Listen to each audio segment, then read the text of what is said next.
আসসালামু আলাইকুম সুপ্রিয় শিক্ষার্থী, ব্যবসায় শিক্ষা শাখার তোমাদের ডেবিট ক্রেডিট নির্ণয়ের আরও একটি ক্লাসে স্বাগতম। আমরা গত ক্লাসে ক্রয় এবং বিক্রয় সংক্রান্ত লেনদেনের ডেবিট ক্রেডিট নির্ণয় করেছি। আজকে আমরা ব্যয় এবং মালিকানা সত্ত্ব এবং ব্যাংক সংক্রান্ত যে লেনদেনগুলো রয়েছে তাদের ডেবিট ক্রেডিট নির্ণয় করার চেষ্টা করব।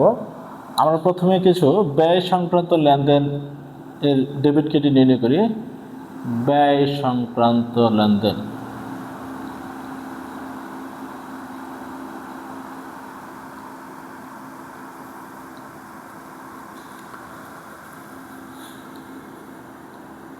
প্রতিষ্ঠানের বাসা ভাড়া প্রদান 10,000 টাকা। বাসা ভাড়া প্রদান প্রতিষ্ঠানের, আমরা যে বাসায় নিয়েছি প্রতিষ্ঠানের নামে, তার বাসা ভাড়া প্রদান করলে এটা হচ্ছে প্রতিষ্ঠানের একটা ব্যয়। ব্যয় বৃদ্ধি পেলে আমরা এখানে লিখে দিয়েছি যে ব্যয় বৃদ্ধি পেলে ডেবিট এবং ব্যয় হ্রাস পেলে ক্রেডিট। এই বাসা ভাড়া প্রদানের মাধ্যমে প্রতিষ্ঠানের ব্যয় বৃদ্ধি পেয়েছে। যেহেতু ব্যয় বৃদ্ধি পেয়েছে, যে ব্যয়টা বৃদ্ধি পেয়েছে ব্যয়ের নাম দিয়ে আমরা ডেবিট দেব। বাসা ভাড়া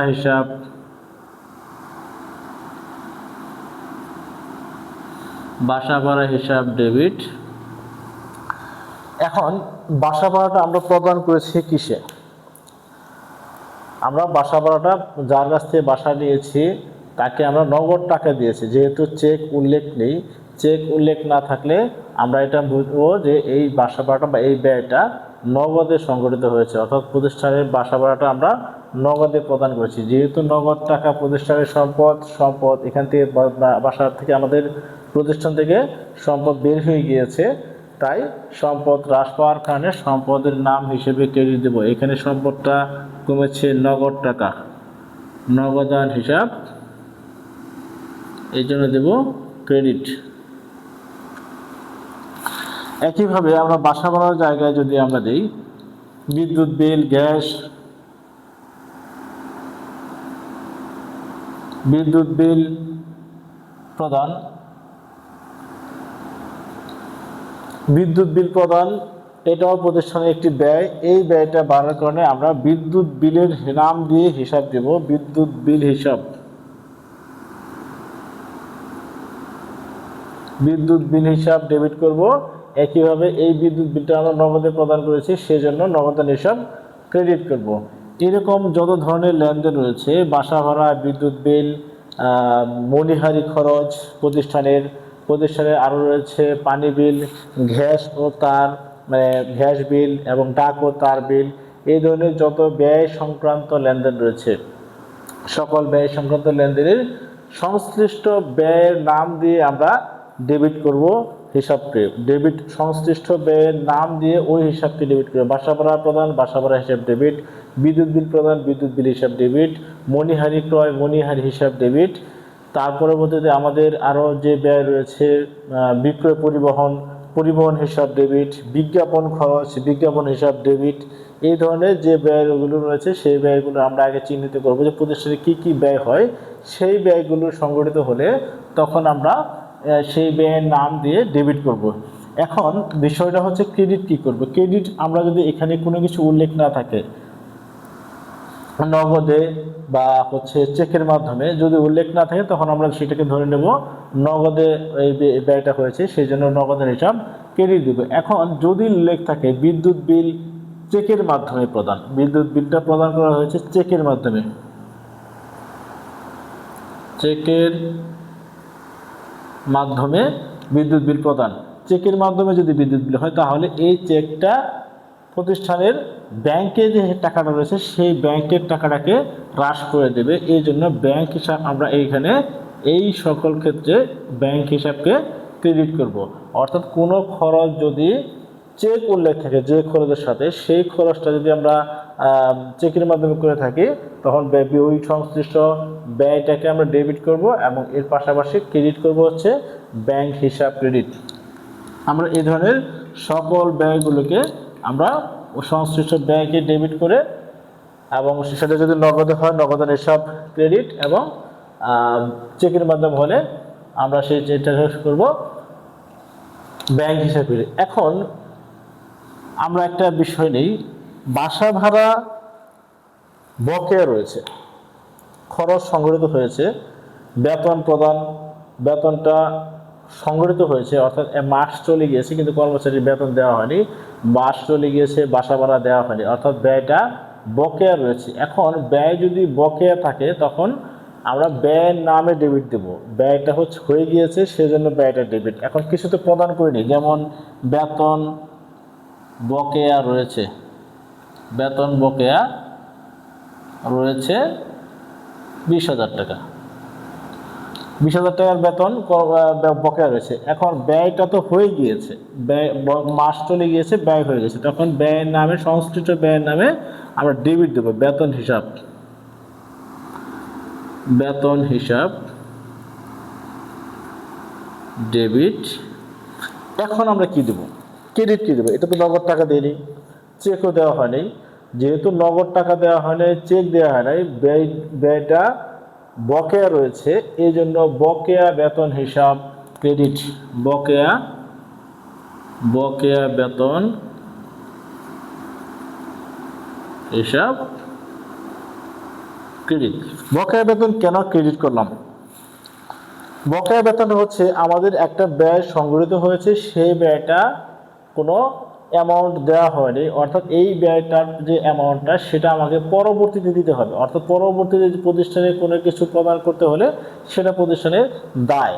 আর দায় এই কারণে যে দায় বৃদ্ধি পেল, দায় বৃদ্ধি পেলে আমরা জানি দায় বৃদ্ধি পেলে ক্রেডিট, যে দায়টা বৃদ্ধি পেয়েছে দায়ের নামটা কি, বেতন, বকেয়া বেতন, এই জন্য বকেয়া বেতন হিসাব ক্রেডিট।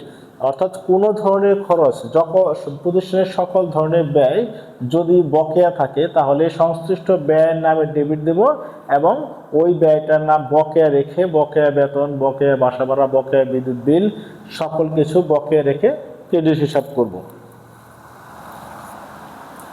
আমরা ব্যয় সংক্রান্ত লেনদেন জানলাম, ব্যয় যদি নগদে হয় সংশ্লিষ্ট ব্যয় হিসাব ডেবিট, নগদান হিসাব ক্রেডিট, ব্যয় যদি চেকের মাধ্যমে হয় সংশ্লিষ্ট ব্যয় হিসাব ডেবিট এবং ব্যাংক হিসাব ক্রেডিট, ব্যয় যদি বকেয়া থাকে তাহলে ওই সংশ্লিষ্ট ব্যয় হিসাব ডেবিট করে আমরা কি করব, বকেয়া ব্যয়টা হচ্ছে ক্রেডিট করব, বকেয়া ব্যয় যে না থাকবে সেই ব্যয়টা ক্রেডিট করব।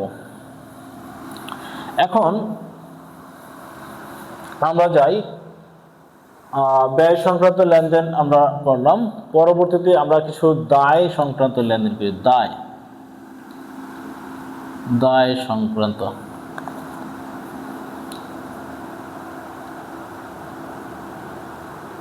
সংক্রান্ত লেনদেন। দায় সংক্রান্ত লেনদেনগুলোর মধ্যে থাকতে পারে বাকিতে ক্রয়, যদি আমরা পূর্বে ক্লাসে বাকিতে ক্রয়টা বুঝিয়েছি, বাকিতে ক্রয় থাকতে পারে, এখানে থাকতে পারে হচ্ছে আমাদের ঋণ গ্রহণ, 3 নম্বর থাকতে পারে ব্যাংক থেকে ঋণ গ্রহণ, ব্যাংক থেকে ঋণ গ্রহণ, ব্যাংক থেকে ঋণ গ্রহণ। এখন এটাতে আমাদের হয়েছে, আমরা একটু জায়গা রেখে দেখি তাহলে আমাদের সুবিধা হবে। বাকিতে ক্রয়, বাকিতে ক্রয় হলে প্রতিষ্ঠানের প্রথম হচ্ছে ক্রয়ের কারণে ব্যয় বৃদ্ধি পায়, ক্রয়ের কারণে প্রতিষ্ঠানের ব্যয় বৃদ্ধি পায়, যে ব্যয়টা বৃদ্ধি পেয়েছে ক্রয় হিসাব, এই জন্য ক্রয় হিসাব ডেবিট করব, যেহেতু ব্যয় হিসাব এটা, ক্রয় হিসাব ডেবিট। বাকিতে ক্রয়, বাকিতে ক্রয়ের কারণে প্রতিষ্ঠানের পাওনাদারের সৃষ্টি হয়, পাওনাদার অর্থাৎ প্রদেয় হিসাবের সৃষ্টি হয়, পাওনাদার প্রতিষ্ঠানের দায়, এই দায়টা বৃদ্ধি পেল, দায় বৃদ্ধি পেলে ক্রেডিট, যে দায়টা বৃদ্ধি পেয়েছে প্রদেয় হিসাব ক্রেডিট। এখন এটা গেল, আমরা দ্বিতীয়টা নিয়েছিলাম ঋণ গ্রহণ করেছি। ঋণ গ্রহণ করলে প্রতিষ্ঠান কি পেয়েছে, প্রতিষ্ঠান কারো কাছ থেকে ঋণ নিয়েছে মানে কি, টাকা নিয়েছে, টাকাটা যে টাকাটা আমাদেরকে পরবর্তী তাকে প্রদান করতে হবে, যেহেতু ঋণ নিয়ে নগদ টাকা পেয়েছে তাহলে এই জন্য নগদান হিসাব ডেবিট করব। এখন এই ঋণের টাকাটা আমাকে তাকে পরে পরিশোধ করে দিতে হবে, তার মানে একটা প্রতিষ্ঠানের দায় বৃদ্ধি পেল, যে দায়টা বৃদ্ধি পেয়েছে সেটা হচ্ছে ঋণ হিসাব ক্রেডিট। যে টাকাটা আমাদেরকে প্রতিষ্ঠানের পরে পরিশোধ করতে হবে সেটাই প্রতিষ্ঠানের দায়, আর এই দায়টা বৃদ্ধি পেলে আমরা ওই সংশ্লিষ্ট দায়ের নামে ক্রেডিট করব। 3 নাম্বার নিয়েছিলাম ব্যাংক ঋণ। ব্যাংক ঋণ গ্রহণ, ব্যাংক হতে ঋণ গ্রহণ লিখি, ব্যাংক হতে ঋণ গ্রহণ। আমরা যদি ব্যাংক থেকে ঋণ গ্রহণ করি, প্রথম হচ্ছে ঋণ গ্রহণ। ঋণ গ্রহণ করলে প্রতিষ্ঠানের দায় বৃদ্ধি পায়। দায়, ঋণটা এসেছে কোথা থেকে? ব্যাংক থেকে। এখন ব্যাংক থেকে যদি প্রতিষ্ঠান ঋণ নেয়, এই ঋণের প্রথম যে টাকাটা সেটা প্রথমে জমা হয় প্রতিষ্ঠানের ব্যাংকের যে অ্যাকাউন্ট রয়েছে সেই অ্যাকাউন্টে। অর্থাৎ প্রতিষ্ঠান ব্যাংক থেকে ঋণ নিল, এই ব্যাংকের টাকাটা, ঋণের টাকাটা প্রতিষ্ঠানের ব্যাংক অ্যাকাউন্ট যেটা রয়েছে সেটা জমা হয়েছে। তার মানে ব্যাংকের যে অ্যাকাউন্ট সেটা টাকা বৃদ্ধি পেল। তার মানে ব্যাংকের অ্যাকাউন্ট টাকা বৃদ্ধি পেলে ব্যাংক হিসাব আমরা জানি, ব্যাংক হিসাব ডেবিট। ব্যাংকের টাকা বৃদ্ধি পেলে ব্যাংক হিসাব ডেবিট। এখন এই ব্যাংকের টাকাটা কোথা থেকে আসলো? ব্যাংকের টাকাটা এসেছে ব্যাংক থেকে ঋণ গ্রহণ করছে। এই ঋণের নাম হচ্ছে, দায়ের নাম হচ্ছে ব্যাংক ঋণ। ব্যাংক ঋণ হিসাব ক্রেডিট। এটা একটু আমরা আবার বুঝি কেন ব্যাংক হিসাব হলো। কারণ ব্যাংক যদি আমরা ঋণ নিই, ব্যাংকের বিষয় হচ্ছে ব্যাংক থেকে ঋণ নিলে ব্যাংক সরাসরি আমাদেরকে নগদ টাকা দেবে না, টাকাটা দেবে তা আমাদের সেই যার নামে ঋণ হবে, প্রতিষ্ঠানের নামে ঋণ হলে প্রতিষ্ঠানের নামে যে অ্যাকাউন্ট রয়েছে সেই অ্যাকাউন্টে জমা হবে। কোনো ব্যক্তির নামে ঋণ হলে ব্যক্তির অ্যাকাউন্টে প্রথমে টাকাটা জমা হবে, সেখান থেকে পরবর্তীতে উত্তোলন করে আমরা ব্যবহার করব।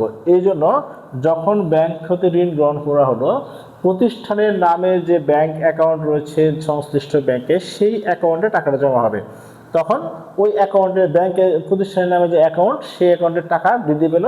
এই ব্যাংকের টাকা বৃদ্ধি পাওয়াটা, ব্যাংক হচ্ছে একটা সম্পদ, সম্পদের বৃদ্ধি পেল, এই জন্য ব্যাংক হিসাব ডেবিট।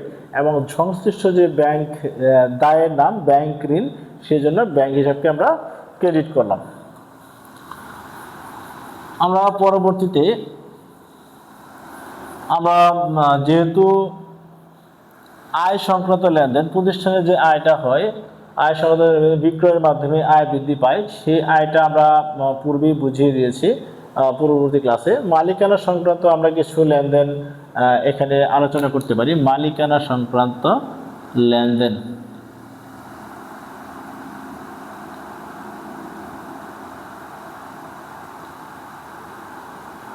মালিকানা সংক্রান্ত লেনদেন, পরবর্তীতে আমরা ব্যাংক সংক্রান্ত লেনদেনে কিছু ঝামেলা করব।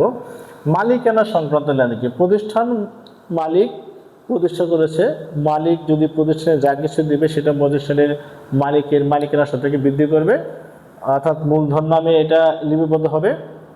মালিক যদি প্রতিষ্ঠান থেকে কিছু উত্তোলন করে বা কোনো সুবিধা নেয়, তখন সেই সুবিধা নেওয়ার কারণে সেই নামটা হবে উত্তোলন, এবং এর দ্বারা মালিকের মালিকানা সত্ত্বকে হ্রাস করতে হবে। আমরা জানি মালিক যখন ব্যবসা শুরু করে তখন 1 লক্ষ টাকা ধরি, টাকা নিয়ে ব্যবসায় শুরু করলেন। এর সাধারণ একটা জাবেদা নিলাম, মালিক 1 লক্ষ টাকা নিয়ে ব্যবসা শুরু করলেন, তখন প্রতিষ্ঠানের প্রথমে এসেছে নগদ টাকা, তাহলে নগদান হিসাব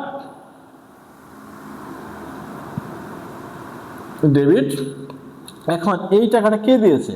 এই টাকাটা মালিক দিয়েছে। মালিক যদি প্রতিষ্ঠানে কোনো টাকা বা কোনো কিছু প্রদান করে, তাহলে সেই টাকা বা সেই সম্পদের নাম হবে মূলধন হিসাব।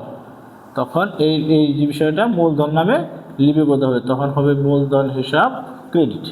কারণ মূলধনের দ্বারা মালিকের মালিকানা সত্ত্বকে বৃদ্ধি করা হয়, মালিকানা সত্ত্ব বৃদ্ধি পেলে আমরা জানি ক্রেডিট। একইভাবে যদি এই 1 লক্ষ টাকা এবং 1 লক্ষ টাকা মালিক নগদ 1 লক্ষ টাকা নেই, মালিক নগদ 1 লক্ষ টাকা 20,000 টাকার আসবাবপত্র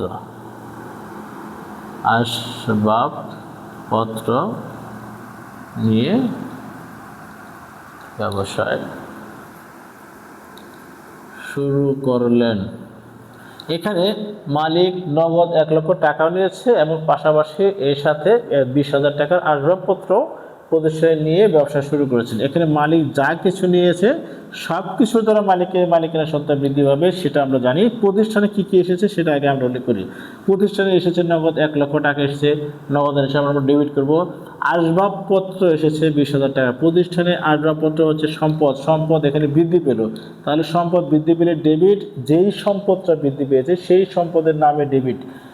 প্রতিষ্ঠানে নগদ টাকা এসেছে, নগদ টাকার সম্পদ, তাহলে নগদ টাকার সম্পদ একটা বৃদ্ধি পেয়েছে, নগদান হিসাব করব, নগদান হিসাব ডেবিট। এটা আমরা একটু ভালো মতো বুঝি। 1 লক্ষ টাকা। আরেকটা সম্পদ বৃদ্ধি পেয়েছে সেটা হচ্ছে আসবাবপত্র হিসাব ডেবিট,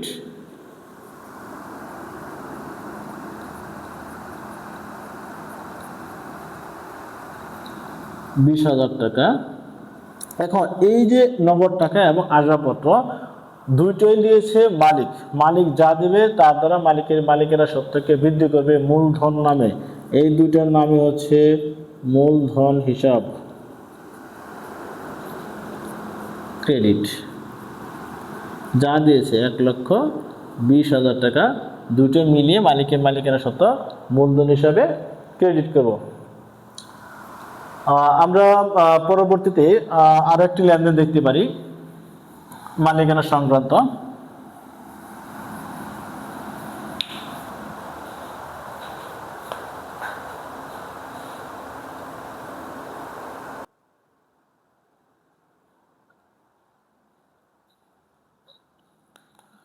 আমরা মালিকানা সংক্রান্ত আরেকটি লেনদেন দেখি। মালিকানা সংক্রান্ত যে লেনদেন সেটা হচ্ছে নগদ 1 লক্ষ টাকা,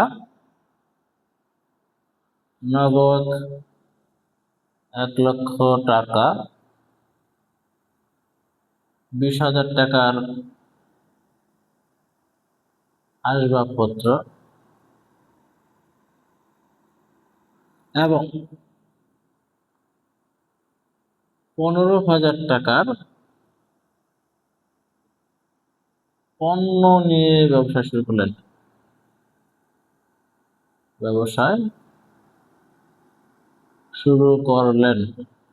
নগদ 1 লক্ষ টাকা, 20,000 টাকার আসবাবপত্র এবং 15,000 টাকার পণ্য নিয়ে ব্যবসায় শুরু করলেন। এই তিনটা জিনিসই মালিক নিয়ে এসেছে, অর্থাৎ মালিক যেহেতু তিনটাই নিয়ে এসেছে 1,20,000 প্লাস হচ্ছে 15,000, তিনটার দ্বারাই মালিকেরা সত্ত্ব বৃদ্ধি পাবে মূলধন নামে, অর্থাৎ 1,35,000 টাকা হবে মূলধন হিসাব ক্রেডিট।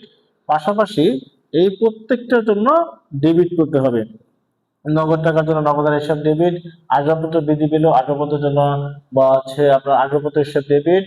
পণ্যের জন্য যেহেতু মালিক পণ্য নিয়ে এসেছে ক্রয় করে, পণ্যের জন্য আমরা ক্রয় হিসাবকে ডেবিট করব। তাহলে এখানে হবে নগদান হিসাব ডেবিট,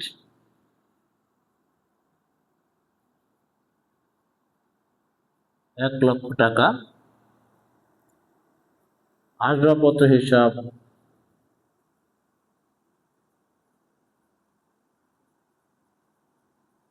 ডেবিট 20,000 টাকা, ক্রয় হিসাব ডেবিট 15,000 টাকা। যেহেতু এই তিনটা জিনিসের মালিক নিয়ে এসেছে এই জন্য মালিকের মূলধন হিসাব হবে ক্রেডিট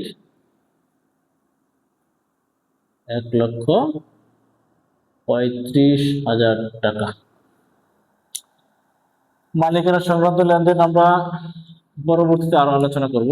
এখন আমরা কিছু ব্যাংক সংক্রান্ত লেনদেন আলোচনা করি। ব্যাংকে টাকা বৃদ্ধি পায় এবং ব্যাংকে টাকা হ্রাস পায় কি কি কারণে, সেই জন্য কিছু লেনদেন আমাদের আলোচনা করা দরকার।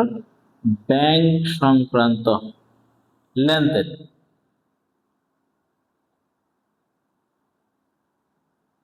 ব্যাংক সংক্রান্ত লেনদেনের ডেবিট ক্রেডিট নির্ণয়। ব্যাংক সংক্রান্ত কি কি লেনদেন থাকে? প্রথমে লেনদেন হয় ব্যাংকে টাকা জমা দিয়ে, 5,000 টাকা জমা দিয়ে, 10,000 টাকা জমা দিয়ে ব্যাংকে হিসাব খোলা হলো। তাহলে আমরা লিখি 10,000 টাকা জমা দিয়ে ব্যাংকে হিসাব খোলা হলো। ভালো মতো বুঝি বিষয়টা। 20,000 টাকা নগদ ব্যাংকে জমা দিয়েছি হিসাব খোলার জন্য, অর্থাৎ 10,000 টাকা। তার মানে প্রতিষ্ঠান থেকে 10,000 টাকা আমরা নিয়ে গিয়েছি ব্যাংকে, ব্যাংকে গিয়ে জমা দিয়েছি। ব্যাংকের আমরা প্রতিষ্ঠানের নামে একটা অ্যাকাউন্ট খুলেছি। এখন ব্যাংক অ্যাকাউন্টে যত টাকা থাকবে সেটা প্রতিষ্ঠানের টাকা, এই টাকাটাও প্রতিষ্ঠানের সম্পদ। প্রতিষ্ঠান থেকে যে নগদ টাকা নিয়ে গেলো সেটাও প্রতিষ্ঠানের সম্পদ। এখন আমাদের দেখতে হবে প্রতিষ্ঠানের ব্যাংকের টাকা বৃদ্ধি পেল, প্রতিষ্ঠানের নগদ টাকা হ্রাস পেল। এই একটা লেনদেনের দ্বারা একটা সম্পদ বৃদ্ধি পেয়েছে, আরেকটা সম্পদ হ্রাস পেয়েছে। যেই সম্পদটা বৃদ্ধি পেয়েছে সেটাকে আমরা দেবো ডেবিট, যে সম্পদটা হ্রাস পেলে সেটাকে আমরা দেবো ক্রেডিট। এখানে সম্পদ বৃদ্ধি পেয়েছে ব্যাংক, এই জন্য ব্যাংক হিসাব দেব ডেবিট। আর যে সম্পদটা হ্রাস পেল নগদ টাকা, নগদান হিসাব দেব ক্রেডিট। 10,000 টাকা। আমরা এই লেনদেনটাকে নগদান বইয়ের যে আমরা একটা অধ্যায় করব সেই অধ্যায়ে এই একই লেনদেনটাকে আমরা কি বলবো কন্ট্রা এন্ট্রি। কন্ট্রা এন্ট্রি মানে হচ্ছে আমরা যদিও পরবর্তী অধ্যায়ে অর্থাৎ নগদান বইয়ের যে অধ্যায়টা আছে সেই অধ্যায়ে বিস্তারিত আলোচনা করব। তারপর তোমাদেরকে একটু সাধারণ ধারণা দিই। কন্ট্রা এন্ট্রি হচ্ছে প্রতিষ্ঠানের এমন একটা লেনদেন যে লেনদেনের দ্বারা ব্যাংকের টাকা বাড়লো অথবা কমলো, এবং প্রতিষ্ঠানের নগদ টাকা কমলো অথবা বাড়লো, দুইটাই হয়। আমরা এই ধরনের আরো কিছু লেনদেন দেখি। 2 নম্বরে যদি বলি ব্যাংকে জমা, ব্যাংকে জমা সেম লেনদেন, ব্যাংক হিসাব ডেবিট, নগদান হিসাব ক্রেডিট। আমরা 2 নম্বর আরেকটা লেনদেন, 3 নম্বর একটা লেনদেন দেখি, ব্যাংক হতে উত্তোলন। ব্যাংক হতে উত্তোলন 5,000 টাকা। খেয়াল করো, এই জিনিসটা আমরা অনেক শিক্ষার্থী ভুল করি, যেটা হচ্ছে উত্তোলন শব্দটা পাওয়ার সাথে সাথে আমরা উত্তোলন হিসেবে ডেবিট করি। কারণ আমরা এর আগে জেনেছি অথবা জেনে থাকি যখন, যে মালিক যদি প্রতিষ্ঠান থেকে কোনো কিছু উত্তোলন করে সেটা উত্তোলন হিসেবে লিপিবদ্ধ হয়। এই কারণে ব্যাংক হতে উত্তোলন, এখানে উত্তোলন লেখা থাকলে আমরা সরাসরি উত্তোলন হিসেবে ডেবিট দিয়ে দিই। কিন্তু লেনদেনটা কিন্তু এটা না, ব্যাংক হতে উত্তোলন কি মালিক করেছে সেটা আগে বের করতে হবে। ব্যাংক হতে উত্তোলন যদি লেখা থাকে তার মানে আমাদেরকে বুঝতে হবে এই টাকাটা ব্যাংকের যে অ্যাকাউন্ট রয়েছে সেই অ্যাকাউন্ট থেকে উত্তোলন করে প্রতিষ্ঠানে আসছে। অর্থাৎ প্রতিষ্ঠানে যদি টাকাটা আসে তাহলে প্রতিষ্ঠানে টাকা বৃদ্ধি পেয়েছে। তাহলে প্রতিষ্ঠানের টাকা বৃদ্ধি পেলে আমরা জানি যেভাবে বৃদ্ধি পায়, প্রতিষ্ঠানের টাকা বৃদ্ধি পেলে সেটা প্রতিষ্ঠানের নগদান হিসাবকে ডেবিট করে। তাহলে আমরা এটা করব নগদান হিসাব ডেবিট।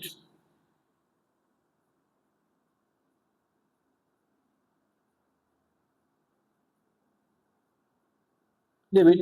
এখন হচ্ছে ব্যাংক হতে উত্তোলন হয়েছে, ব্যাংক হতে উত্তোলন হয়ে প্রতিষ্ঠানের যে ব্যাংক অ্যাকাউন্ট ছিল প্রতিষ্ঠানের নামে সেই অ্যাকাউন্টের টাকাটা কমেছে, তাহলে 5,000 টাকা ওখান থেকে হ্রাস পেয়েছে। 5,000 টাকা যেহেতু ওখান থেকে হ্রাস পেয়েছে, তখন এই অ্যাকাউন্টের টাকাটা আমরা যেহেতু হ্রাস পেয়েছে তার মানে সম্পদ হ্রাস পেয়েছে, ব্যাংক সম্পদ হ্রাস পেয়েছে।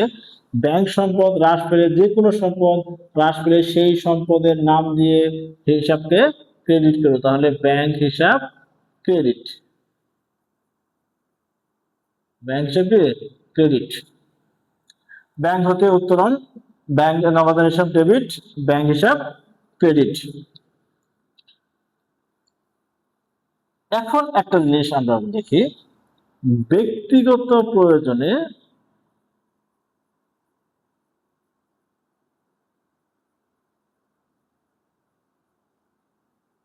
ব্যাংক হতে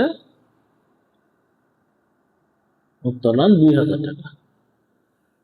ব্যক্তিগত প্রয়োজনে এখন লেখা আছে ব্যাংক হতে উত্তোলন। আমরা পূর্বে যে লেনদেনটা ছিল ব্যাংক হতে উত্তোলন 5,000 টাকা, এখন এখানে অ্যাড হয়েছে ব্যক্তিগত প্রয়োজনে ব্যাংক হতে উত্তোলন, অর্থাৎ মালিকের ব্যক্তিগত প্রয়োজনে মালিক ব্যাংক থেকে টাকা উত্তোলন করেছে। তো এই টাকাটা প্রতিষ্ঠানের যে নগদ অ্যাকাউন্ট রয়েছে সেই নগদ টাকা এখানে যুক্ত হয়, অর্থাৎ প্রতিষ্ঠানের টাকাটা আসেনি, মালিক ব্যাংক থেকে টাকা উত্তোলন করে তার ব্যক্তিগত কাজে এটা ব্যবহার করেছেন। আর এইখানে আমরা উত্তোলন হিসাব দেব।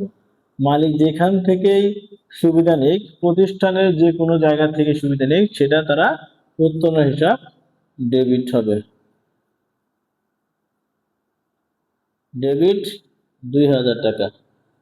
মালিক পণ্য নিক, উত্তোলন হিসাব ডেবিট। মালিক নগদ টাকা নিক, উত্তোলন হিসাব ডেবিট। মালিক ব্যাংকের অ্যাকাউন্ট থেকে টাকা নিক, সেটাও উত্তোলন হিসাব ডেবিট।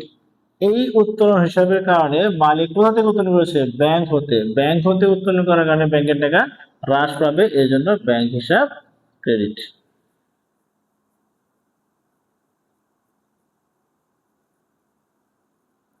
ব্যাংক হিসাব ক্রেডিট 2000 টাকা। আমরা একটা লেনদেন দেখি।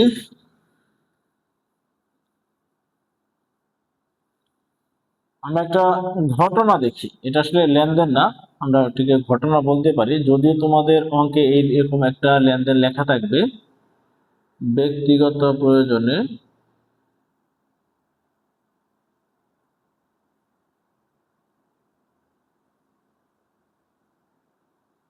ব্যাংক হতে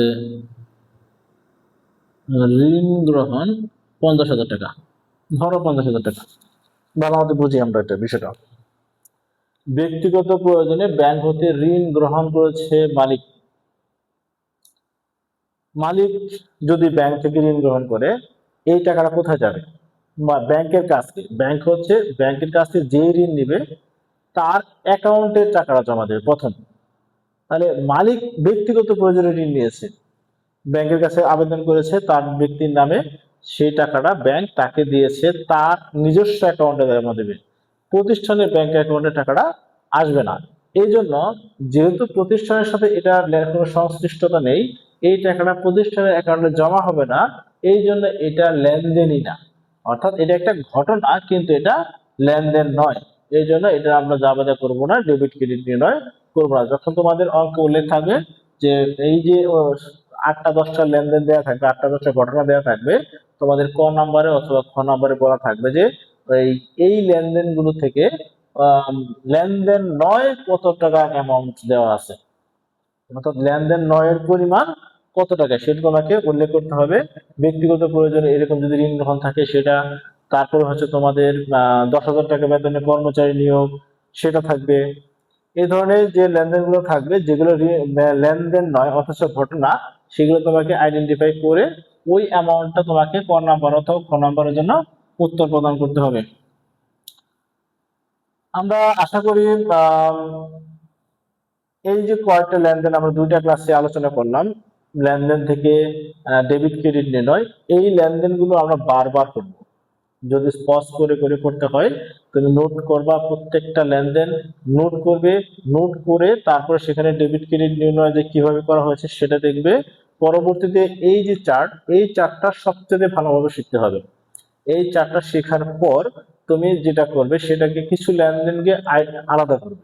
একটা হচ্ছে ক্রয় সংক্রান্ত লেনদেনের কিছু লেনদেন লিখবে 10-12টা, বিক্রয় সংক্রান্ত লেনদেনে 8-10টা লিখবে, লেনদেন লিখবে।